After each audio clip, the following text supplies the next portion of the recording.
Narsa. I'm currently studying at University State of Semarang in 5th semester. Due to COVID-19, I'm currently in my hometown right now in Pekanbaru, and I will get you know about a topic called forensic audit or forensic accounting, and I will speak that explanation in bahasa. Enjoy my video. Kali ini kita akan membahas salah satu bagian dari akuntansi forensik, yaitu kecurangan dalam organisasi. Jadi, kecurangan dalam organisasi tentu saja sesuai namanya adalah kecurangan atau fraud yang dilakukan di dalam organisasi atau perusahaan. Kecurangan organisasi terbagi menjadi dua, yaitu kecurangan dalam organisasi dan yang kedua adalah kecurangan atas nama organisasi. Kecurangan dalam organisasi itu umumnya dilakukan oleh karyawan perusahaan seperti pencurian aset ataupun melebih-lebihkan kas yang ada di dalam perusahaan untuk diambil dalam urusan pribadi karyawan tersebut. Dan yang kedua adalah kecurangan atas nama organisasi yang dimana itu umumnya dilakukan oleh para eksekutif perusahaan. Mereka menggunakan nama organisasi untuk melakukan window dressing terhadap laporan keuangan dan juga untuk menaikkan harga saham.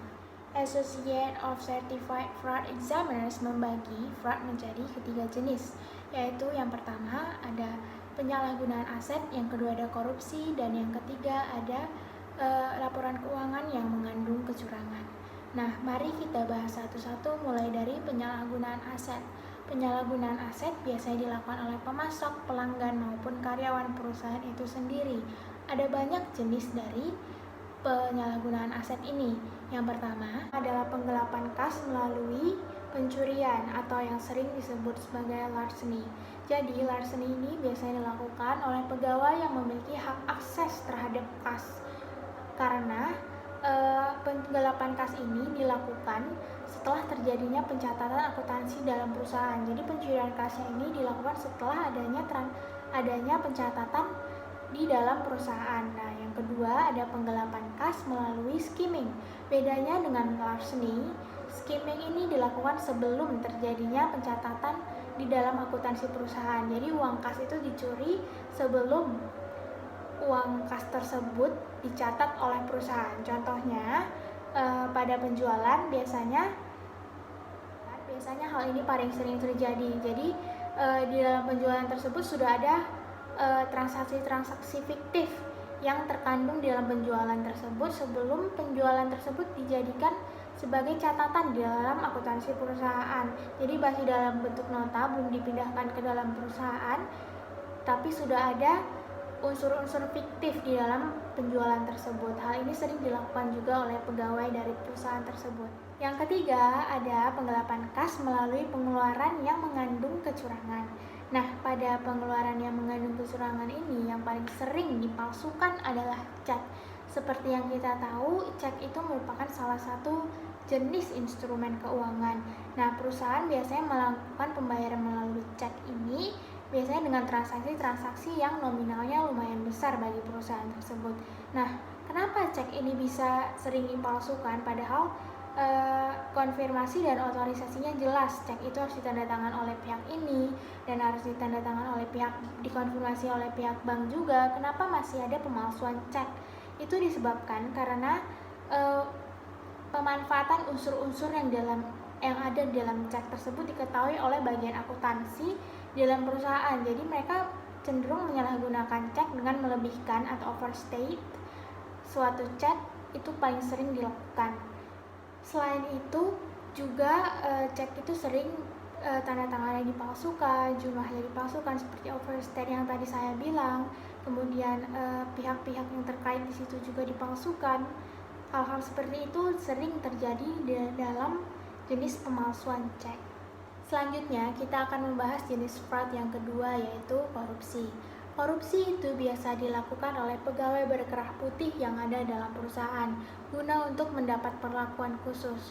Contohnya adalah penyuapan kepada pemerintah, penyuapan kepada pemimpin organisasi agar naik jabatan, dan lain hal sebagainya.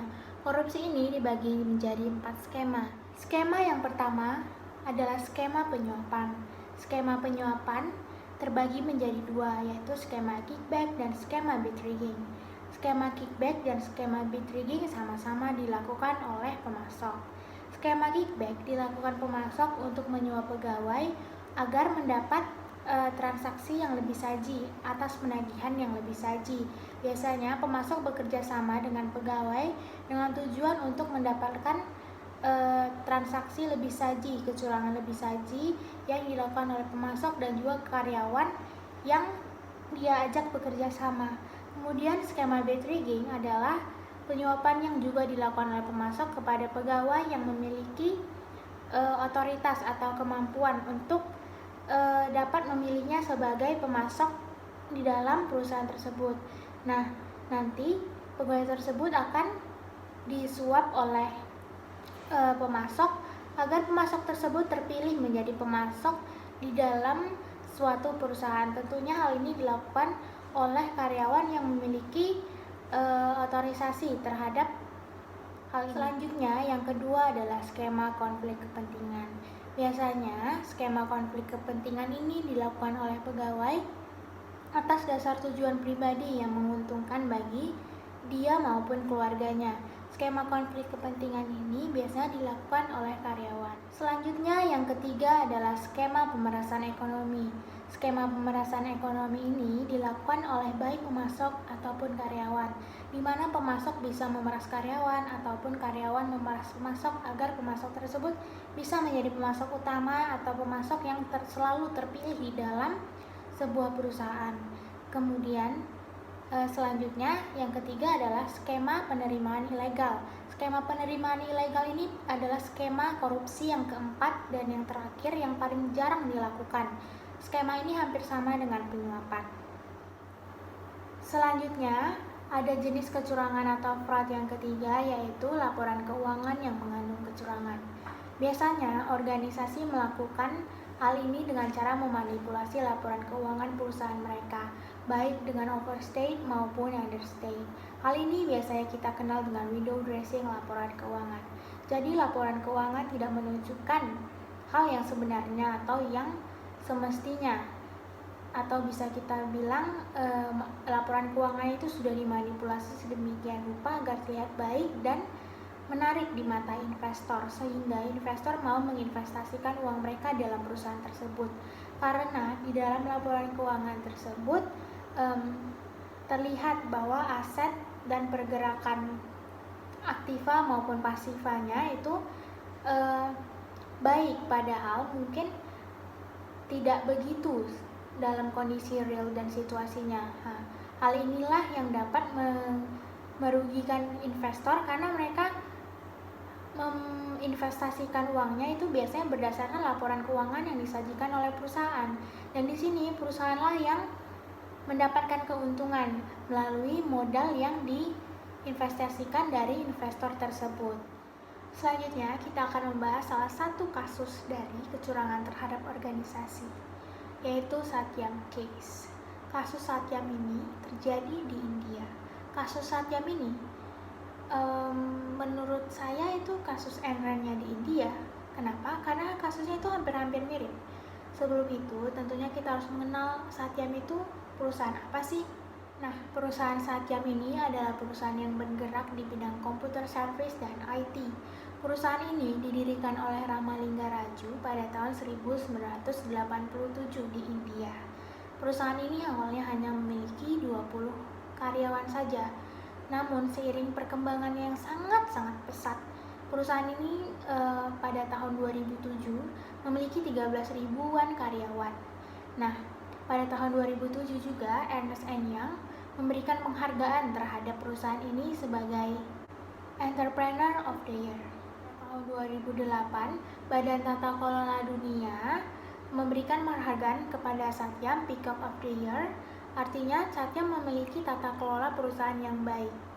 Semuanya terlihat baik-baik saja, bukan bagi Satyam?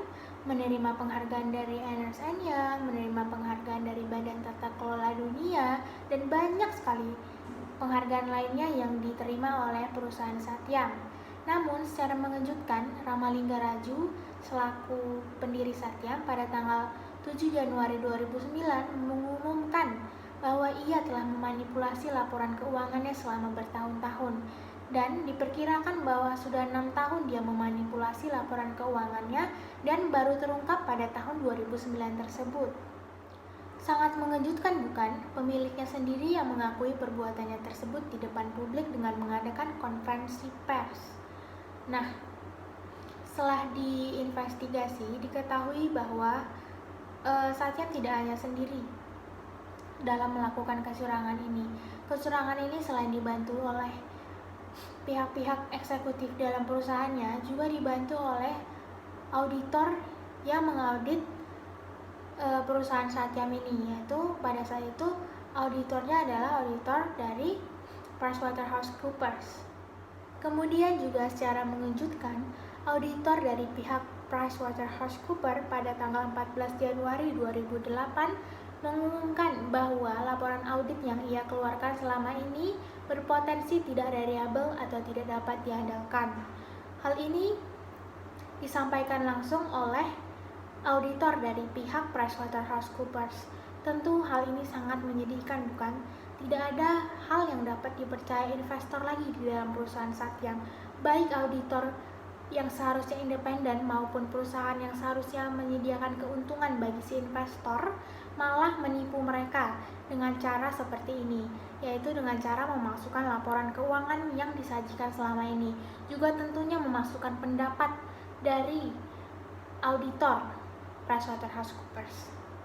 Setelah baik pemilik perusahaan yaitu Rama Rajulingga dan auditor dari PricewaterhouseCoopers mengkonfirmasi bahwa memang ada kecurangan di dalam laporan keuangan di perusahaan Satyam ini, selanjutnya investigator menginvestigasi kebenaran dari kasus pemalsuan laporan keuangan ini, dan didapatkan bahwa Ramalingga Raju memalsukan pendapatan perusahaannya dengan cara melakukan overstate, understate, dan juga membuat 6.000 akun gaji palsu selama beberapa tahun terakhir.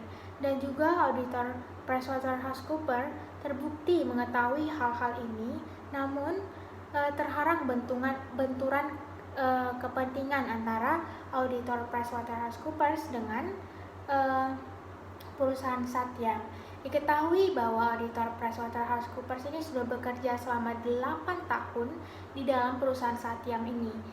Dan seperti yang kita ketahui juga, fee audit dari PricewaterhouseCoopers untuk Satyam ini lebih besar dari fee auditnya ke perusahaan lain, sehingga ada benturan kepentingan yang membuat hal ini lolos dan sengaja diloloskan oleh auditor dari PricewaterhouseCoopers.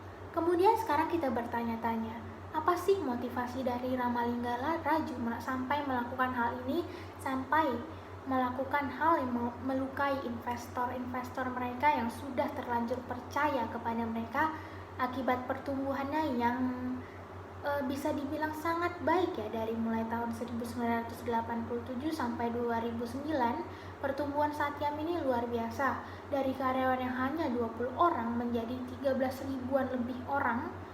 Itu merupakan hal yang sangat luar biasa, dan juga pendapatan mereka setiap tahunnya selalu meningkat jutaan dolar. Kenapa Rama Rajulingga sampai melakukan hal ini? Tentu saja alasannya adalah karena uang dan kekuasaan. Rama Rajulingga mungkin merasa jika dia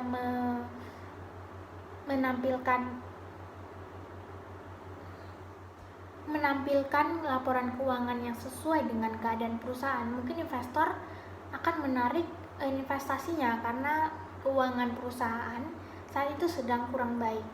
Sehingga Rama Rajulingga memanipulasi laporan keuangannya agar investor terus-terusan mau berinvestasi di perusahaannya tersebut, sehingga dia terus mendapatkan pinjaman modal, uang terus mengalir, dan tentunya hal ini akan menguntungkan bagi si pemilik. Kemudian penyebab lainnya saya rasa adalah di India kita tahu bahwa senioritas itu sangat kuat ada di sana, sehingga orang-orang di sana cenderung hormat dan tunduk kepada seniornya. Seperti informasi yang saya dapatkan bahwa sebenarnya karyawan-karyawan itu tahu sudah ada kecurangan dalam perusahaan tersebut, dan di laporan keuangan tersebut jadinya ada kecurangan juga kan.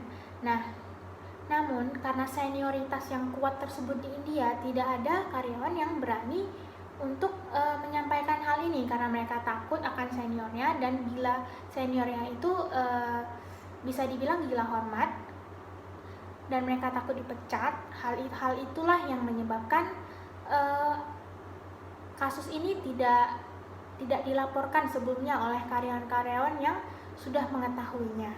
Sangat disayangkan bukan, kasus-kasus seperti ini adalah kasus Enronnya India. Walaupun tidak sama, tapi kasusnya hampir-hampir mirip, yaitu kecurangan ini dilakukan oleh pemilik organisasi atau perusahaan dan juga dibantu oleh auditor yang mengaudit perusahaan tersebut. Sangat disayangkan bukan kasus-kasus seperti ini. Semoga di kedepannya kasus-kasus seperti ini tidak lagi terjadi. Dan sesungguhnya memang sekarang mungkin akan sulit terjadi hal-hal seperti ini karena auditor itu dibatasi pekerjaannya tidak boleh sampai bertahun-tahun, hanya beberapa tahun saja sesuai aturan yang berlaku sekarang. Sekian pemaparan dari kasus Satyam oleh saya. Semoga kalian semua mengerti dan mendapat ilmu dari kasus dan pemaparan dan penjabaran kasus organisasi ini. Thank you for viewing my video. I hope you enjoy it. Stay healthy first.